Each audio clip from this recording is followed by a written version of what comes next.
went off. A truck plows in at the Elks Lodge during open mic night, and 30 people lay injured. More on what we're learning there. And there has been what appears to be a pretty big development in the Georgia school shooting.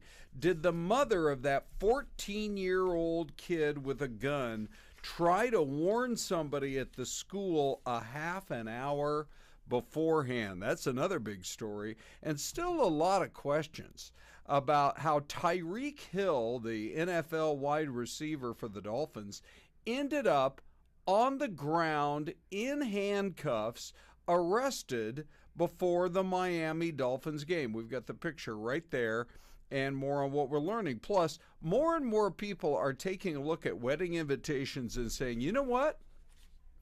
No thanks. Now, who would say no thanks to a wedding invitation? Well, there's a whole backstory as to why this is going on, and we are going to talk about it this morning for you here on Fox 10 Talk. So we've got the big stories this morning. We're actually going to start with our Danielle Miller, who is been reporting for us this morning on what was going on out there in Apache Junction for an open mic night, and it's you got more than 24 people hurt. Police say that it all happened out there right about the time a band was playing. We talked to members of the band, and Danielle Miller joins us live right now after reporting on this earlier in the show this morning. Danielle, what exactly went down? How could something like this even happen? Yeah, that's a great question. But yeah, unfortunately, it did happen. And as you can imagine, with that many people inside of the facility there, it just obviously caused quite the concern, pretty a chaotic scene. We do have some photos from it, and it just looks absolutely crazy in there. So I guess it happened right around, it was Saturday night, the band that was playing there. It happened at the Elks Lodge. It was near Apache Trail and Lost Dutchman Boulevard. The band that was playing that night, I guess they were on a break when all of this happened. So they said that a pickup truck smashed through the wall. It went over the tables, pinning people down. And even in one of the photos that we have, you can see there's somebody pinned underneath the table. So definitely some frightening moments there. We're told that no one really had a chance to brace for the impact. It happened so fast. So what we know now, 30 people injured, one person listed in critical condition. And another twist to the story, which is even more crazy, is that the person allegedly driving the truck who went through was supposedly at the bar before this even happened. We do know that that's 73-year-old Thomas Keynes, so it is believed that he may have been impaired.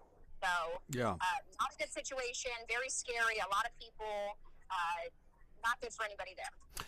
I actually remember years ago, Danielle, doing a story in another state where an older driver mistook and she was actually at the DMV. She was in there trying to get her license renewed, and an older driver, and she mistook the brake pedal for the gas pedal and went straight into the DMV. Just an unbelievable story.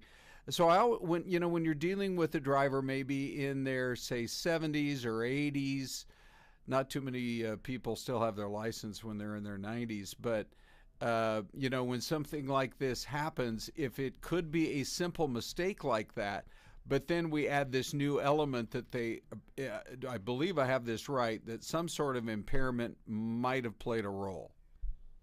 Yeah, that's correct. So they do believe impairment was a factor, and they have said that the person, the 73-year-old, was in the bar beforehand. So, whether or not he was in the parking lot and drove off, or if he was still parked in the parking lot, still not sure. But, we do hear those crazy stories of, oops, I accidentally hit the gas instead of the brake. But yeah, as you mentioned, you add alcohol to that, that's definitely even, more likely that something like that is going to happen. So yeah. It's unfortunate for all the people who were there just trying to have a good time, and obviously caused quite the scene. Yeah. All right, so that's our Danielle Miller reporting live, and sure enough, you got 30 people hurt at the Elks Lodge. It's open mic night. People are looking forward to having a good time, maybe getting together with friends, and then it ends with all these people being injured. It's really just an unbelievable story. So, Danielle, thanks very much for your time. And we are going to continue to stay on top of that story with one person critical particularly. All right, next story this morning as we head you out to the West Valley. It's a little bit tough to make out, a little bit of haze in the skies today, but if you are not familiar with the Phoenix metro area, you're looking from our tower cam right in that area down around, off in the far West Valley. So those mountains are called the White Tank Mountains, and as you take the I-10 freeway from downtown Phoenix out to the West Valley, right about the point where you reach those mountains, which is about a 25-minute drive west of downtown Phoenix, you've got Verrado Way. And so then you can go either north up into this community of Verrado, or you can head south into some other communities there just off the I-10.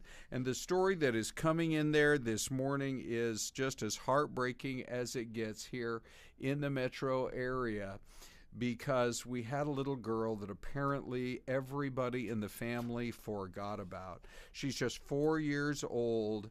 And this heartbreaking story has, this all happened out yesterday afternoon. Typical situation, a lot of family members, they go to spend some time at a nearby park. Hey, everybody load into the car and let's get home. It was right around the dinner hour between, say, 5 and 6 p.m., and they all got out of the car, but somehow they forgot the little girl, the little 4-year-old. I don't know if she was asleep in the car or how it could happen, but it was quite a while later. It was 2 hours later that somebody realized nobody knew where this little 4-year-old girl, I'm sorry, we do not have her first name for you, but this family's life is forever changed through this tragedy. They found her inside the car, in the driveway, their worst fears confirmed, and that's when, of course, they called 911 to try to get first responders out there as fast as they can, and they did. In Buckeye, the police were out there, and, I'm sure they had EMTs, etc. They did do CPR. They had an AED, one of those defibrillator-type devices, to try to save her life. They rushed her to the hospital where she was pronounced dead. And they have a saying now in cases like this, little 4-year-old girl, just helpless, there in the back seat, couldn't get out. And they call it look before you lock. Look before you lock. And if every one of us here, of all 5 million in the Metro Phoenix area, could remember that every single time. They say even if it's putting your wallet or your purse in the back seat, so you're forced to go look back there. How about putting your phone in the back seat? You really shouldn't be on your phone in the front driver's seat anyway. Do whatever you can so the parents, grandparents, caretakers, etc., never forget that there is a child left behind there in the back seat, because that can make the difference that will affect the lives of every single member of that family.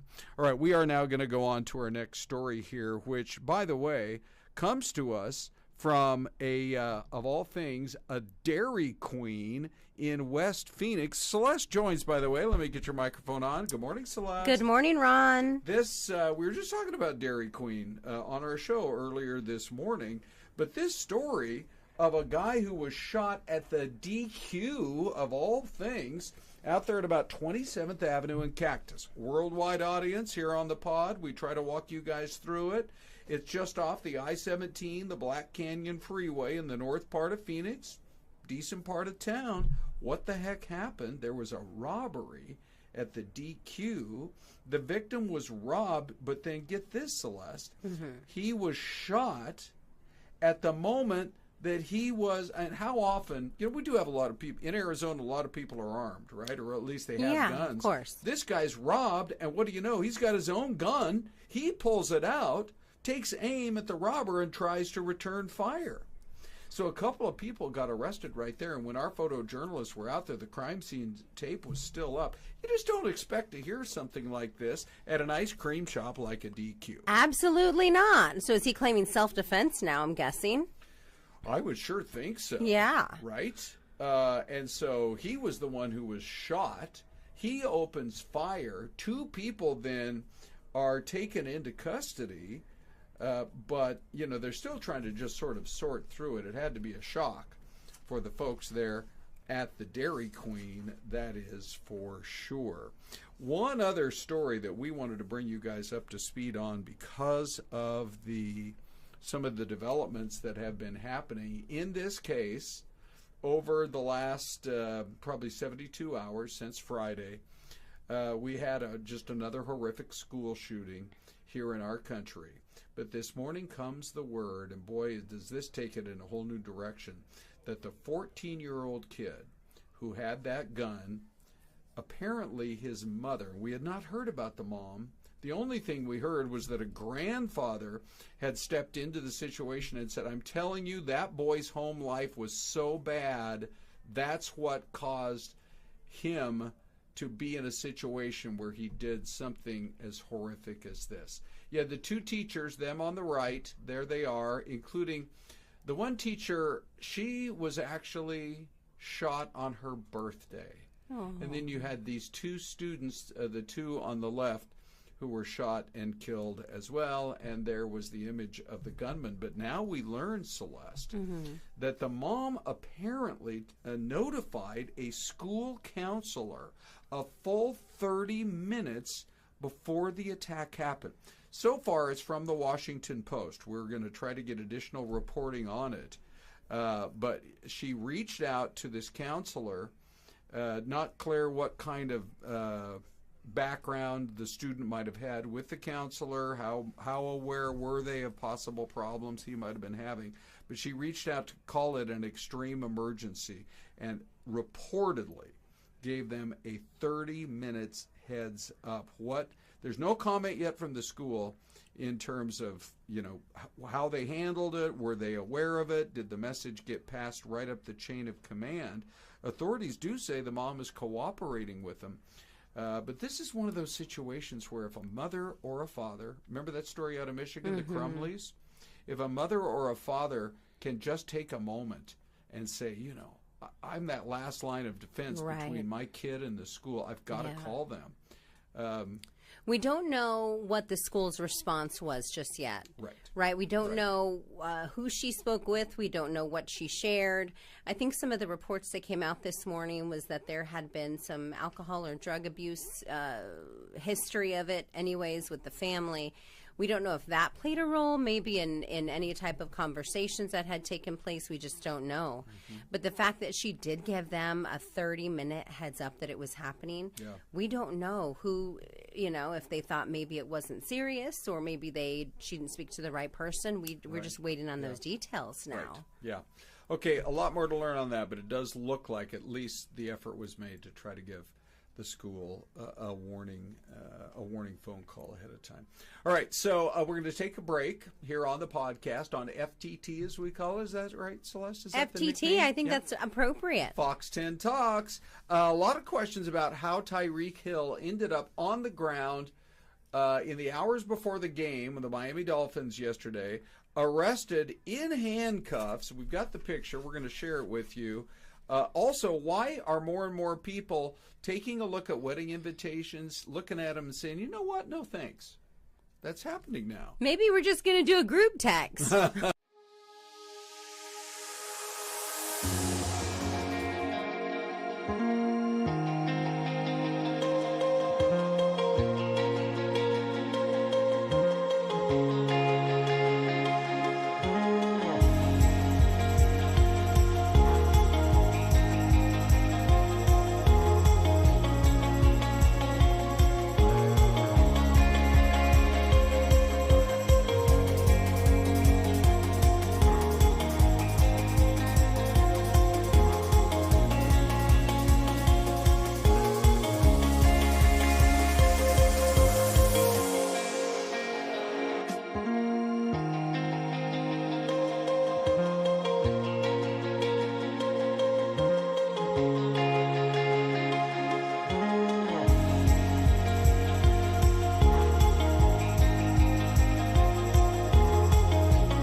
Boy, what a pretty shot that is, as we welcome you back now to more of the podcast. Ron Hoon, Syleste Rodriguez. We are looking at Waterford, Connecticut.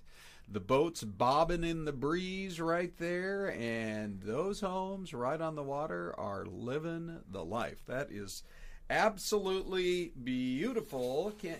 That's gorgeous. A little bit breezy there. Anyhow, we've got several more stories we want to get to you this morning, and so thanks to Dean Fazzini for that moment of zen. Let's get on to our next story, though, out of Miami, where a lot of questions this morning. Why was Tyreek Hill, they said it was some sort of a traffic situation. Why was Tyreek Hill, did he maybe, who knows? I mean, did he try to go around a barrier? Was he running late to the stadium? Was he speeding? We need additional information.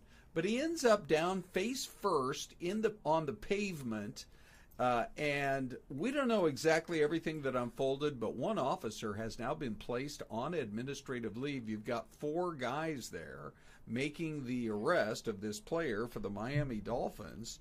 Eventually, he was, I imagine, given a ticket or whatever and allowed to play in the game, and he scored a big touchdown that helped Miami to go on to beat the Jacksonville Jags.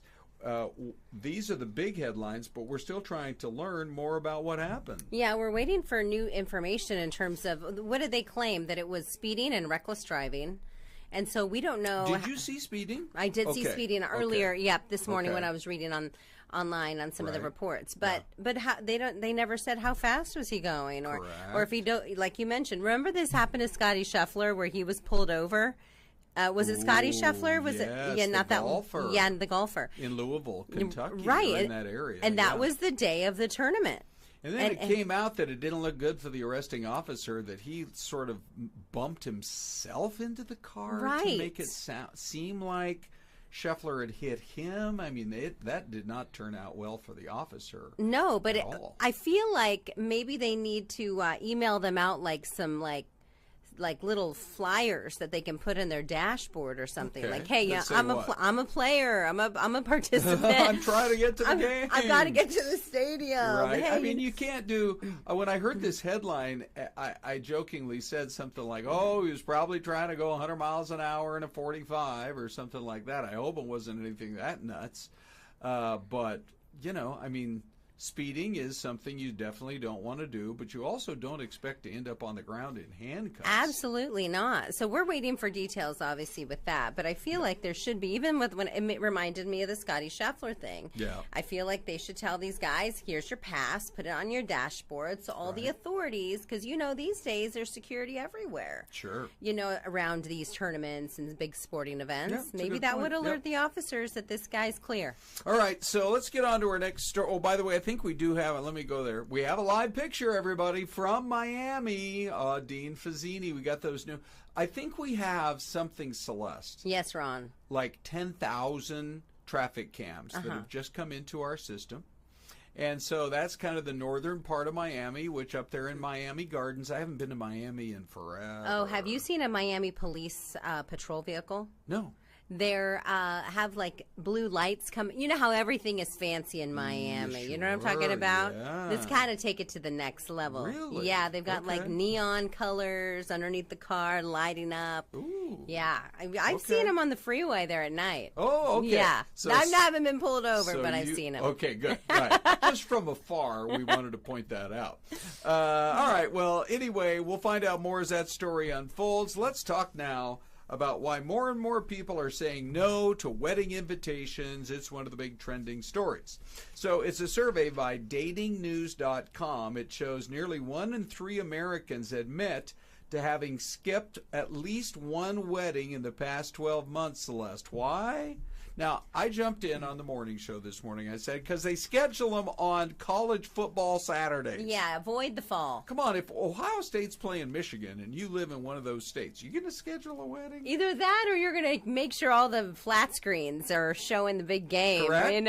Or ASU's playing U of A, or Washington's playing Oregon, or USC's playing Notre Dame. You got to think these things through, but it's not a football situation. It's because weddings have become more and more expensive to attend. That's what they're saying anyway. Does that shock you? No, not at all. They are very expensive. In fact, I feel like people rarely check their mail. How often do you check your mail, Ron? Email or mail? Mail, snail mail. Snail mail, twice a week. Yeah, okay. So and then I go through all the mailer ads, and I'm like, oh, there's one letter. Yeah. You know? Right? And then you're like, okay, I can probably wait a few more days. Correct. But I think people are, the invitations, it might be a thing of the past. I say, what about an Evite? Oh, well, okay, but they're going to turn that text. down, too, because the nuts and bolts don't change, Celeste. Here's the thing. On average, guests now say they spend $300 plus just to go to a local wedding. Oh, yeah. Because, I don't know. Got to get dressed up. You got to get dressed up. Got to get a gift. Got to get a gift. All those kinds of things, right? But then if it's a destination wedding, we're talking about, they're saying on average now you're pushing $1,000. Well, sometimes $900. Sometimes the destination is planned, so only a few people actually come. Right. Oh, so then what if you're left out? Then how do you feel? Like you didn't get invited to the destination wedding? Then do you crash the party? I don't know. Maybe if you're Daddy Warbucks. If you can afford to take that big trip to Tahiti or wherever you're going. Well, that's the problem. Can't you do, if you want to do a destination and you live in a certain city, can't you just pick a nearby cool, like you live in Phoenix, go to Sedona. Right. That's just what I was thinking. Or Flagstaff or Correct. Show Low. Right. There's lots of great, beautiful Right. spots. Yeah. You live in San Francisco, you go to Carmel. Yeah. Something like That sounds expensive still. It is.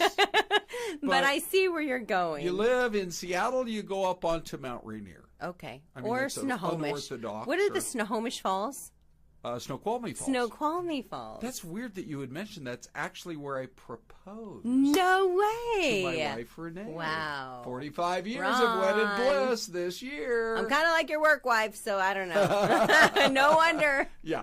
But anyway, here's a couple more deets on this story, and it goes like this.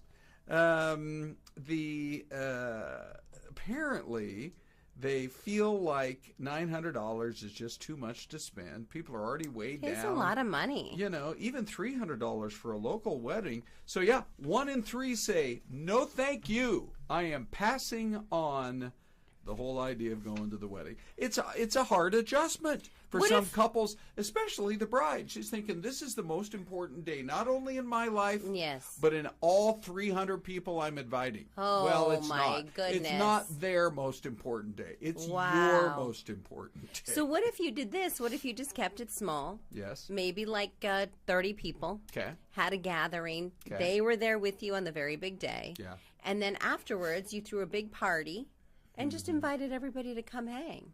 And you had cake. Right. Maybe your Aunt Mary made the pineapple upside down cake. Oh, yes. And then you just had your friends who have a band. You just come out and play, and everybody just hangs out. You know what? We were so poor when Renee and I got married back in the 70s that the wedding cake was made with love by her mom and my mom. Aww. And I have one of my favorite pictures of the two of them in the kitchen working on it, and it was ridiculously delicious. Awesome. There's nothing wrong with going that route. It's a cost Absolutely saver, not. right? And you know what it's going to taste like. How often do you have wedding cake and you're like, it's too dry? Let's go to our favorite McDonald's. Why? There's no earthquake happening, people. Oh, my goodness. Yeah. Why? Just because we have a live cam. It's right there at 7th Street and the I-17 freeway. I got to get off this shot. Let's go just show you this. Because we have, we're going to be talking about this whole trend of your favorite foods. But first, let me just call up for you this story of the Cybertruck guy. So, he has now come up with a pop-up pizza shop. Pop-up pizza shop, if you can imagine it. Basically, he says, there's so much power to these Cybertrucks. Oh, I've got to show you here. So that's part 1. Here's part 2. Oh, look that's at cool. that. That is actually cool. He says there's enough juice that he can do a pizza in 2 minutes. And it looks pretty good. So he plugs this thing into the Tesla. Is that how Correct, this works? Correct. Wow. Yeah, into the Cybertruck, which I'm seeing more and more of those things out on the roads. Are you? Oh, yeah. Yeah. Even at Costco. Yeah. Yep. He says, look, There are 2 high-powered electric ovens that can crank out the pizzas in about 2 minutes flat. Try that at your local pizza shop, 2 minutes. He goes out to certain locations.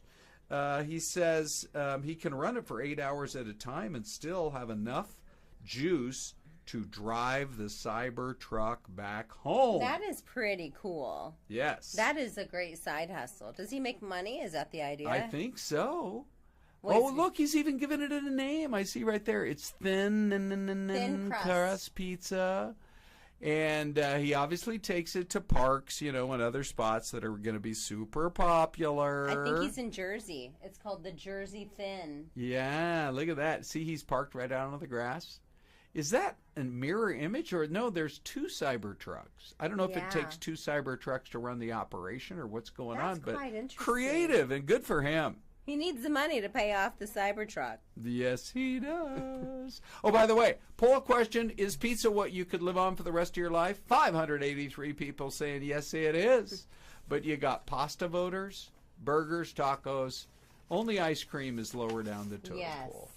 FoxTimPhoenix.com/poll. There's still time for you to vote. Celeste, what else could we possibly do on today's show? What do you think about the mystery camp? Ooh, let's do it. Now, this is fascinating to me. You've got a couple of older high-rises. Mm-hmm. You've got some cool mural art on one of the brick buildings right there. Beautiful. Yeah. Okay, I'm going to say I'm going to say some small town in the south. Okay. I'm going to go with Georgia. Okay. I want to say it's Texarkana, which then forces me to say that it's either Texas or Arkansas. I'll go with Texas. You're going to go with Texas. So you're Georgia? I'm going to go, yeah. Okay. I mean, I can't, I'm sorry, Celeste, you're locked in. We only have 10 seconds left. Ready? Here we go. Springfield, Ohio. Is that right? Yeah. Oh, it didn't look that far north. Let's go and take one more peek at it right there for all you Ohioans watching today on the pod. Thanks for spending a half hour of fun and plenty of news coverage, too. Come chat with us in the YouTube chat box. Celeste, should we wrap it up for today? All right, let's do it. Okay. Thank you all for hanging with us. You're watching Fox Local Now. We're going to start with several stories that have been developing over the valley overnight. Several police investigations taking place